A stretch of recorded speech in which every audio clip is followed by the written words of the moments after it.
பாஜகவின் உத்தேச வேட்பாளர் பட்டியல்.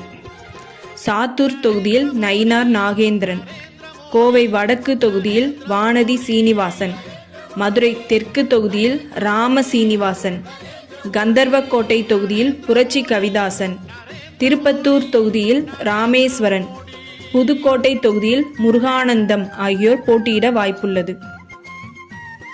தஞ்சாவூர் தொகுதியில் கருப்பு முருகானந்தம், மானாமதுரை தொகுதியில் பொன்பால கணபதி, அறந்தாங்கி தொகுதியில் கவிதா ஸ்ரீகாந்த், திருவாரூர் தொகுதியில் சங்கர், ராசிபுரம் தொகுதியில் VP துரைசாமி, பத்மநாபபுரம் தொகுதியில் உன்னிகிருஷ்ணன் ஆகியோர் போட்டியிட வாய்ப்புள்ளது.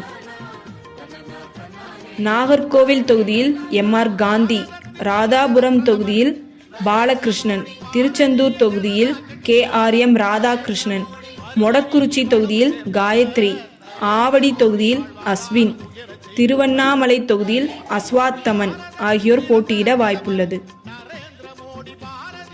அவிநாசி தொகுதியில் L முருகன், மயிலாப்பூர் தொகுதியில் தமிழிசை சவுந்தரராஜன், திருப்பூர் தெற்கு தொகுதியில் காடேஸ்வரா சுப்பிரமணி, உதகை தொகுதியில் போஜராஜன், தளி தொகுதியில் அமர் பிரசாத் ரெட்டி, விலவங்கோடு தொகுதியில் விஜயதாரணி ஆகியோர் போட்டியிட வாய்ப்புள்ளது. குளச்சல் தொகுதியில் தர்மராஜ், ராமநாதபுரம் தொகுதியில் GPS நாகேந்திரன், வாசுதேவநல்லூர் தொகுதியில் ஆனந்தன் ஐயாசாமி ஆகியோர் போட்டியிட வாய்ப்புள்ளது.